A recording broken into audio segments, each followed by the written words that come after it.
The wait is finally over, Salad Fingers. It's finally time. Pardon? Time for part 2 of your theory. Do it now. Do it now. Do it now! Hello, Internet! Welcome to Film Theory, and I hope you're ready because in honor of Halloween, it's time we head once more into the twisted mind of Salad Fingers. Last episode, we established that Salad Fingers is set in the UK during the year 1939, trapped in his own mind and forced to relive various memories from World War I. We also saw the recurring theme of Salad Fingers feeling trapped by and abandoning babies, and how his fractured mind constantly hops between different personalities. But what does it all mean? How do these individual pieces add up to one overall narrative? And what the heck does the ending mean? You've had to wait long enough, so let's not waste any more time. Let's get right into it. When looking at the 10 episodes of Salad Fingers, there's a definite shift midway through the series. The first 5 episodes are filled with bizarre moments, unexplained events, strange characters, and veiled plot lines, but it's in episode 6, Present, that things start to feel weightier, much more intentional. It's this episode that makes it clear that the random, disturbing moments sprinkled through the series aren't just there for shock value, but rather possess a deeper meaning crucial to unraveling the plot of it all. The episode revolves around the first of the finger puppets, Jeremy Fisher, giving the titular present of a horse to Salad Fingers. A gift that seems completely arbitrary until we see old Horace Horsecollar appear again in one of the final and most gruesome moments from the series. Episode 10's visit to Dr. Papinak, where the doctor is launched through the air and latches onto the side of the horse, tearing into his stomach. As an animal lover, it's brutal to watch as the horse stares at Salad Fingers and cries. So clearly these moments are highly symbolic, but symbolic of what exactly? Well, let's hop back into episode 6 to figure it out. Jeremy Fisher appears and Salad greets him by saying, Jeremy Fisher, I thought you were out fighting the Great War. So apparently it's a surprise to see that Jeremy has returned home from the war so early, but this is a line that takes on a whole new tone just a few minutes later when, in the same episode, Salad repeats it again. Jeremy Fisher, I thought you were out fighting the Great War. Things have gotten serious in a hurry, but why is Salad Fingers suddenly so aggressive towards Jeremy? To truly understand that, we need to first piece together their conversation. And piece together is an accurate description because, believe it or not, the conversation happens in 2 chunks, separated out and removed from one another. One side of the conversation happens when Salad is out playing with Horace Horsecollar at the local toilet, and the second half is in the house directed at the finger puppets. What seems like 2 fragmented streams of thought, when spliced together, actually gives us one completed conversation between Jeremy and an angry father, both played by Salad Fingers' fractured mind. Here it is, properly laid out. Jeremy Fisher, I thought you were out fighting the Great War. Pardon? I'd like a word with you. I don't understand. I'm not one for accusations, but this one's cast iron. What is this? I've seen you tailgating my daughter with aspirations of deflowering her rose.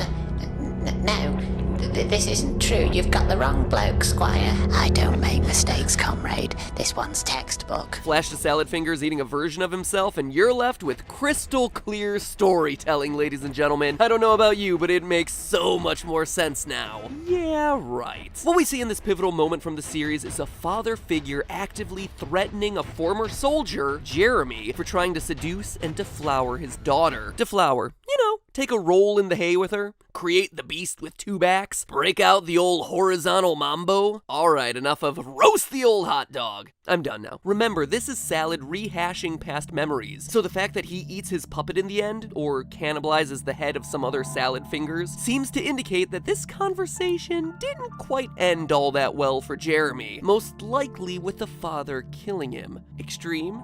Maybe, but it seems like the father's fears about Jeremy might have been well-founded. You see, think for a minute about the horse Jeremy gives to Salad, and then remember the fact that it appears again in a doctor's office to have its stomach ripped out. Knowing what we know about the accusations against Jeremy, let's say for a second that he is indeed trying to deflower this young girl, and what's more, that he succeeds in doing so. Under this context, Jeremy giving Salad Fingers the present of a horse is symbolic of him getting the girl pregnant. pregnant. Likewise, that means she would need to go see a doctor to have things taken care of, be it giving birth or, on the flip side, having the baby aborted. And that's the memory we see Salad relive in episode 10, as at the doctor's office, Salad once again flips through a couple personalities where he starts as the girl getting examined by the doctor. I suppose you'll be checking me for nimpers and camel spots. A girl who really enjoys her examination a whole lot. Before snapping into a new persona, this time that of the mother encouraging her daughter while the baby is being born. I know it hurts. Just try and sit still whilst the doctor eats your blood. Ah, the miracle of childbirth at the hands of the Swiss Army knife doctor. And for as gruesome as this scene is, we can confidently say that she gives birth, since the title of this episode is Birthday. So we're now left with $1 million question. Whose birthday is it? Why, it's none other than our good friend, the second and most crucial finger puppet, Hubert Cumberdale. There are actually plenty of hints to confirm this sprinkled throughout the videos. Not only does Salad Fingers tell us at the beginning of episode 10 that it is Hubert's birthday today, as it's Hubert's birthday. but also in a very short scene after the doctor's visit, we see the important visual of Hubert being abandoned on the ground, surrounded by branches. Now, as I covered last episode, baby imagery is everywhere in this series, especially babies being abandoned, with Mr. Branches from episode 9 being one of the strongest examples. So to depict Hubert lying there amongst a bunch of broken branches, all while a tree has somehow grown between Salad Fingers' legs, is an important visual symbol. Hubert is clearly the baby. But there are other hints sprinkled throughout the series as well. For instance, in episode 8, Salad, adopting the voice of a scolding parent, kicks Hubert off the bed into a tray of muck, saying, "Scrub that muck off at once, Hubert Cumberdale. I'll have no dirty immigrants in my house." It's not just an insult, it's pointing to the fact that Hubert was born of a black father, Jeremy Fisher, which during the World War I era was a big deal. This was a time in history when immigration into the UK was on the rise due to the war. As a result, what's known as scientific racism flourished, a time in which white Europeans used false scientific claims to prove that they were the superior race. Things like saying that the Caucasian brain was anatomically larger than other races, or relating facial structure to overall intelligence. That, coupled with the increased immigration caused by the war, resulted in attitudes like the one Salad Fingers expresses in this moment. It's a key point of seeing Hubert ostracized by his own family because of his parentage. It's even reflected in the way Hubert tastes. In episode 2, we see that Hubert, Ew, you taste like Sutton poo. again indicating a different status than someone like Marjorie who tastes like Sunshine dust. Hubert is simply considered dirty or unclean. So how does this all fit with the ending? As a refresher, Salad Fingers encounters a table with 5 other salad finger-looking creatures, except each is physically mutilated in some way. At the head of the table is a 6th chair, empty and presumably for him. Salad is visibly uncomfortable at first until a mysterious pole lowers down with a gift, a hat made out of the remains of the now dead Milford cubicle. The present makes him feel at home, and the series ends with him saying in triumph, I shall wear it from here to the grave. What a truly special day.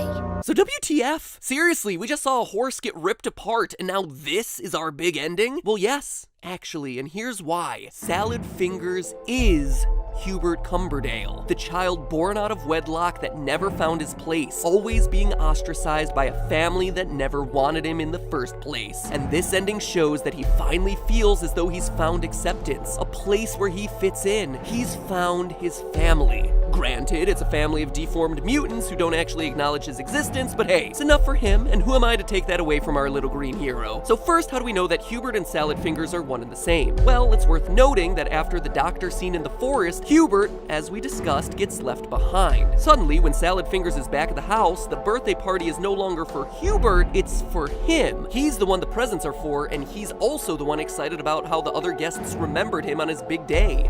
For me, I thought you'd all forgotten. It's also worth noting that randomly, Hubert is wearing a top hat in this episode. And what gift does Salad get at the very end of the video? A similar looking top hat. But it goes beyond that. The Hubert puppet is also the only one to be able to change forms, becoming black goo that burns to the touch. Unlike the other finger puppets, this one is supernatural, a construct of Salad Finger's mind, unlike the other characters which are more grounded in reality. Hubert is also seen the most, and is one that we see in life-size scale multiple times, even sharing Salad's own memories. But despite all of this, he also tends to only interact with Salad Fingers' true personality, none of the other characters that Salad Fingers hops between. Both Marjorie and Jeremy interact with other personalities, the angry father, the disappointed husband, but Hubert seems mostly connected to the true Salad Fingers. So if that's all the case, then it makes sense why this ending is so moving for Fingers. In episode 8, we see just how lonely he is. So much so that he keeps a memorial of hairs, 5 different hairs, each one a different shade and color. You all look so beautiful together.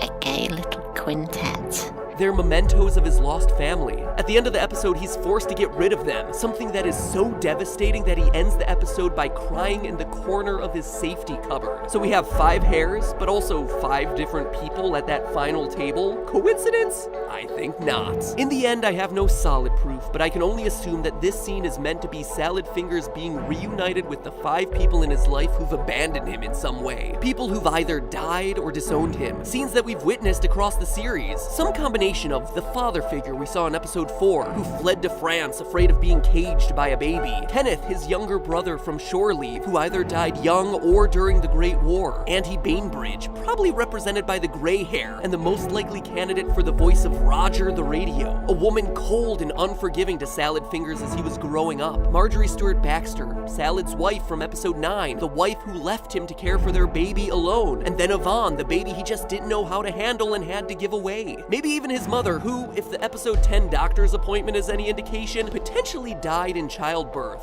5 hairs and 5 lost loved ones. Run away, dead, or disappointed. Leaving Salad Fingers, or should I say Hubert, alone in his made-up reality, stuck in time and trapped in his own unforgiving wasteland. That's why the final moment is so important. The platoon is all there, and the gift he's given is a hat. A friend hat. Like the one he gave to Hubert back in episode 5. He's finally accepted. He's found his place at the table. It's as though Salad Fingers has finally come to grips with who he is, leaving the puppet behind in the woods and being born again into his true role as Hubert. So the episode titled Birthday actually has a double meaning. Green monsters deserve some love too. What a truly special day.